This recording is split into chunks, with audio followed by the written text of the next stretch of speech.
Assalamualaikum warahmatullahi wabarakatuh. Salam sejahtera untuk kita semua. Kembali lagi bersama Abi Muiz, belajar matematika lebih mudah. Baik, kali ini akan saya lanjutkan pembahasannya mengenai bilangan bulat, khususnya sekarang adalah tentang perkalian dan pembagian. Sebelumnya tekan dulu tombol subscribe, like, dan loncengnya sehingga kalian tidak tertinggal informasi setiap video-video yang akan saya upload berikutnya, dan jangan lupa di share. Terima kasih. Baik, kita lanjutkan materi yang berikutnya, yaitu operasi perkalian dan pembagian bilangan bulat. Kompetensi dasarnya menjelaskan dan melakukan operasi hitung bilangan bulat dan pecahan dengan memanfaatkan berbagai sifat operasi. Berikutnya menyelesaikan masalah yang berkaitan dengan operasi hitung bilangan bulat dan pecahan. Tujuan pelajarannya kali ini memahami operasi perkalian dan pembagian bilangan bulat, memahami cara menghitung perkalian bilangan bulat, memahami cara menghitung pembagian bilangan bulat, mengetahui urutan operasi, memahami operasi pembagian pada bilangan bulat. Perhatikan contoh keadaan berikut. Ketika musim salju, suhu di negara Eropa sering turun. Setiap 1 jam, suhunya turun sebesar 2 derajat Celcius. Jika pada pukul 17.00 waktu setempat, suhunya adalah 8 derajat Celcius, maka suhunya pada pukul 22.00 adalah berapa? Sebelum kita menjawab pertanyaan ini, alangkah baiknya kita pelajari lagi perkalian bilangan bulat berikut ya. Ya, operasi perkalian dan pembagian bilangan bulat. Perkalian secara umum untuk A bilangan bulat positif dan B bilangan bulat. A kali B berarti menjumlahkan B sebanyak A kali, atau dapat dituliskan sebagai berikut. Ya.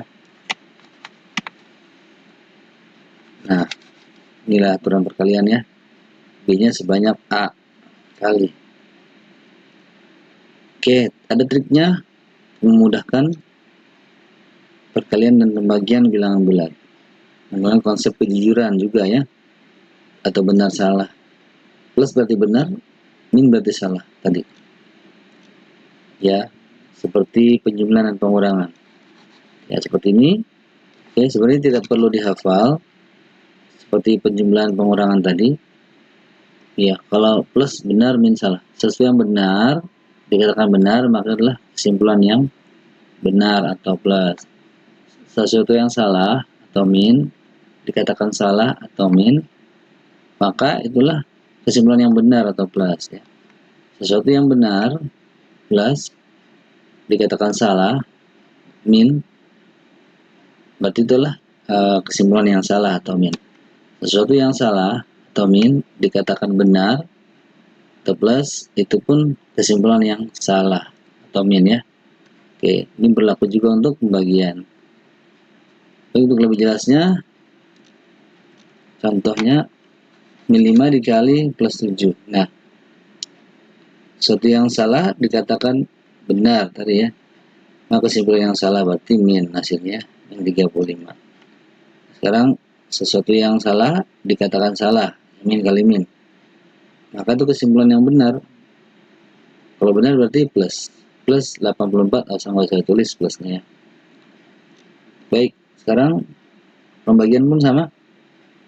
Ini plus sesuatu yang benar dikatakan salah, maka itu kesimpulan yang salah, berarti hasilnya min kalau kesimpulan yang salah ya. Nah, sekarang ada 3 bilangan kali bagi sama kuat, maka yang dituliskan yang di depan dulu ya. Yang lebih kiri dulu perkalian, kita kali dulu.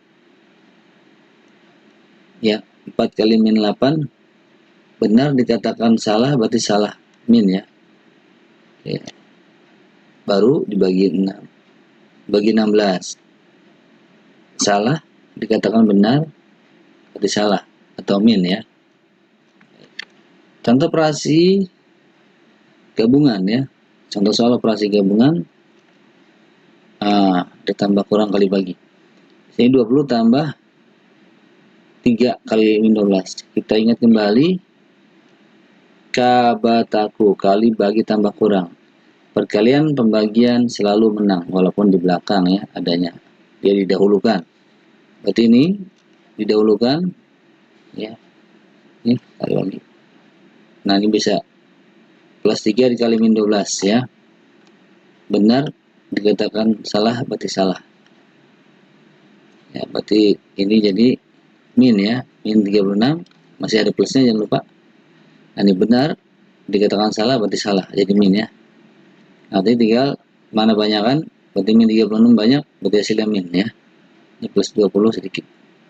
36 kurang 20 masih sisa 16. Enggak ya? Atau cara lain lebih ringkas sepertinya. Ini tetap perkalian dulu didahulukan, tapi plusnya langsung kita ikutkan. Oke. Plus dikali min, sesuatu yang benar dikatakan salah berarti salah, jadi min ya langsung. Ya. Oke, plusnya diikutkan. Tinggal ini mana yang besar berarti min, yang lebih besar angkanya daripada yang plus berarti sisanya adalah min. 30 kurang seperti itu. Jadi mengurangi satu langkah ya. Baik. Sekarang ada 4 operasi di situ. Nah, karena bagi dan kali sama-sama dahulukan, kita pilih yang paling kiri ya, atau yang ditulis lebih dahulu. Berarti dari sini kan tulisnya di sebelah kiri, berarti kita bagi dulu baru kali. Oke, ini bagi plus dibagi min ya, benar katakan salah, itu min 3. Ini minnya tidak usah ikut dulu, plus bagi min, benar katakan salah min, tapi jangan lupa ada minnya masih. Oke, masih ada plusnya. Ini benar dikatakan salah berarti salah, berarti min ya. Oke, salah dikatakan salah berarti dari benar, plus ini ya, minnya pertama banyak, ada semuanya min 13. Nah, baru min 13 dengan plus 16 banyakkan plus, berarti sisanya plus nanti ya, plus 3 lebihnya, 16 kurang 13. Atau cara lain yang tadi, minnya langsung kita ikutkan, tandanya plus minnya langsung kita ikutkan langsung ya, plus dibagi min, benar dikatakan salah berarti salah, min. Benar dikatakan salah dikatakan salah berarti benar ya, kesimpulannya. Dan nih ya, kita ini pertama banyak min 13, baru ini banyakkan plus daripada minnya, berarti plus hasilnya, sisanya 3 plus. Oke, jelas ya. Berikutnya sifat-sifat operasi perkalian dan pembagian pada bilangan bulat. Perkalian bilangan bulat tipe komutatif seperti penjumlahan tadi ya, dibalik sama, ini pindah kurung, hasilnya sama juga. Nah, ditambah sifat distributif, ada 2 ya, sifat distributif perkalian terhadap penjumlahan. Ini perkalian terhadap penjumlahan bisa diuraikan seperti itu, A dikali B ditambah A dikali C ya. Nah, yang kedua sifat distributif perkalian terhadap pengurangan. Ya, pengurangan di sini bedanya. Oke. Kita buktikan. Sekarang perkalian dulu. Nanti pembagiannya. Ternyata dibalik sama ya. Nah, perkalian berarti berlaku sifat komutatif. Dipindah kurung pun sama. Berarti berlaku sifat asosiatif. Berikutnya sifat distributif perkalian terhadap penjumlahan. Ternyata hasilnya sama ya. Ini. Oke. Berarti berlaku sifat distributif perkalian terhadap penjumlahan. Nah, untuk pengurangan ternyata juga hasilnya sama ya. Berarti berlaku sifat asosiatif perkalian terhadap pengurangan.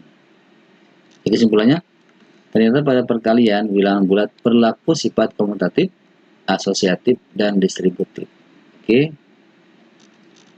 Nah, bagaimana dengan pembagian bilangan bulat? Ternyata A dibagi B dengan B dibagi A itu tidak sama. Itu tidak berlaku sifat komutatif. Dan pindah kurung untuk pembagian, yang dikurung dulu, kemudian di bagian di luar, ini yang dikurung, A di bagian dikurung, hasilnya tidak sama ya. Jadi tidak berlaku sifat komutatif dan juga tidak berlaku sifat asosiatif. Bagaimana dengan distributif ya? Ternyata pun hasilnya berbeda. Hasilnya tidak berlaku sifat distributif pembagian terhadap penjumlahan. Ini pun tidak berlaku ya. Jadi hasilnya tidak sama berarti tidak memenuhi sifat distributif pembagian terhadap pengurangan. Kesimpulannya, ternyata pada pembagian bilangan bulat tidak berlaku sifat komutatif, asosiatif, dan distributif. Tidak ada yang berlaku di sini. Contoh soal pemecahan masalah yang di depan tadi kita bahas kembali. Ketika musim salju, suhu di negara Eropa sering turun. Setiap 1 jam, suhunya turun sebesar 2 derajat Celcius. Jika pada pukul 17.00 waktu setempat suhunya adalah 8 derajat Celcius, maka suhunya pada pukul 22 adalah berapa? Jawab. Nah, kan terjadi penurunan suhu ya, sering turun. Berarti penurunan suhunya terjadi selama berapa jam? Dari jam 17 sampai jam 22. Itu ada 5 jam ya. 22 kurang 17, 5 jam. Setiap jamnya turun 2 derajat. Berarti berkurang atau min 2 derajat. Berarti kalau 5 jam, 5 jam dikali min 2 turunnya, 2 derajat. Berarti min 10 derajat penurunannya selama 5 jam. Berarti awalnya 8 derajat Celcius, turun atau dikurang 10 derajat Celcius selama 5 jam. Jadi,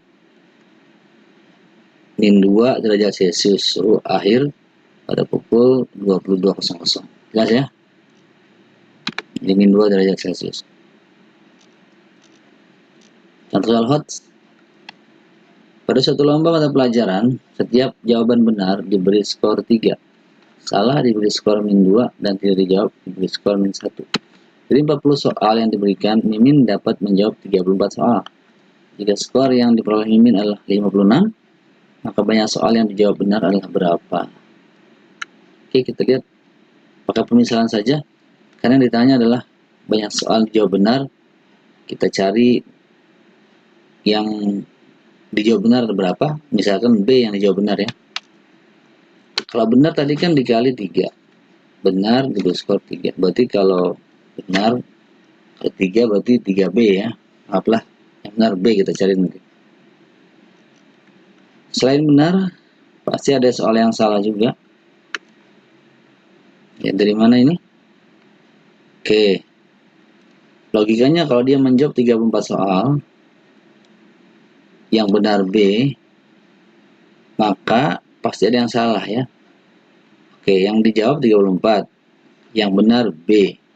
Berarti sisanya yang salah. Yang salah itu adalah yang dijawab 34 dikurang yang benar B, ya kan? Sedangkan salah dikali min 2. Logikanya seperti itu. Berarti min 2 dikali 34 min 8, min 2 dikali min B, berarti min kali min plus 2B. Nah, berikutnya yang tidak dijawab, T. Soal 40. Ya, tadi Mimin dapat menjawab 34 soal, berarti ada yang tidak dijawab. 40 dikurang 34, 6. Ya. 6 soal, kalau tidak dijawab, diberi skor min 1. Berarti kalau ada 6, 6 kali min 1, yaitu min 6. Nah, dijumlahlah, inilah skornya. Skor yang diperoleh Mimin kan di situ 56. Berarti jumlahnya adalah 56. Ya. Oke, kita jumlah. B sama B yang sejenis 3B ditambah 2B 5B. Min 68 ditambah min 6. Ya kan? Berarti min 74 ya. Semuanya jumlahnya 56 skornya. Tinggal pindah ruas. Min. Pindah ruas kanan jadi plus ya. 74 plus 56 atau 56 plus 74 ditambah adalah 130. 5B 5 kali B kan, lawan kali bagi, berarti B adalah 130 bagi 5, 26 soal yang dijawab benar. Oke, jelas ya? Oke, contoh soal berikutnya agak mirip tapi beda yang ditanya ya. Pada suatu kompetisi mata pelajaran, setiap jawaban benar diberi skor 4. Salah diberi skor min 2 dan tidak dijawab diberi skor min 1. Dari 40 soal yang diberikan, Haidar dapat menjawab 36 soal. Jika skor yang diperoleh Haidar adalah 74, maka banyak soal yang dijawab salah adalah berapa? Oke, sekarang ditanya yang dijawab salah ya. Berarti kita misalkan yang dijawab salah adalah S, karena ditanya itu yang dijawab salah. Oke, kalau salah kan tadi di skornya diberi min 2 ya. Berarti jumlah yang salah dikali min 2, min 2S. Logikanya, kalau ada soal yang dapat dijawab 36 di soal tadi, sedangkan yang salah itu S, berarti yang benarnya adalah yang dijawab, yang dapat dijawab dikurang yang salah. Itulah yang benar ya, begitu kan? Ya. Jadi kalau benar itu dikali 4. Jadi 4 dikali 36 144, 4 dikali min S, min 4S. Oke, sedangkan yang tidak dijawab dari 40 soal dapat menjawab 36, berarti logikanya ada 4 soal atau 40 dikurang 36 yang tidak dijawab, itu ada 4 ya. Sedangkan tidak dijawab dikali min 1, di skor min 1, berarti min 4 ya. Oke, dan ini totalnya skornya Haidar adalah 74 kan. Nah, kita jumlah saja. Ini yang jenis S dengan S, min 2S ditambah min 4S kan min 6S ya. Nah, ini dijumlah 144 ditambah min 4. Pas min kan min ya. Oke, berarti 144 dikurang 4 kan 140. Ini pindah ruas min ke sana jadi plus. Ini plus, pindah ruas ke kiri jadi min ya. Oke, jadi 66 lawan kali bagi. Biasanya adalah 66 dibagi 6, 11 soal yang dijawab salah. Oke, jelas ya? Caranya sama dengan tadi. Untuk latihan silakan dikerjakan, semoga berhasil. Caranya sudah tadi di awal ya. Baik. Sudah di depan tadi caranya. Ini nomor 4. Oke, selamat belajar. Semoga sehat dan sukses. Terima kasih.